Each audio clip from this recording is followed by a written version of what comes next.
حدیث نمبر 2816۔ حضرت عائشہ رضی اللہ تعالی عنہا فرماتی ہیں، ہم نے حج کا تلبیہ کہا حتیٰ کہ جب ہم مقام صرف میں پہنچے تو مجھے حیض آ گیا۔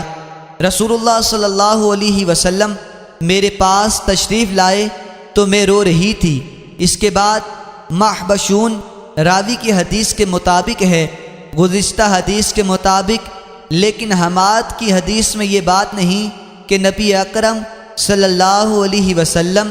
حضرت ابوبکر، حضرت عمر اور دیگر مالدار صحابہ کرام رضی اللہ تعالی عنہم کے ساتھ حدی تھی اور پھر انہوں نے احرام باندھا جب چلنے لگے، اور اس میں ام المؤمنین کا یہ قول بھی نہیں کہ میں کم عمر لڑکی تھی اور مجھے نیند آ جاتی تھی، حتیٰ کہ پالان کے پچھلے حصے کی لکڑی میرے چہرے پر لگتی تھی۔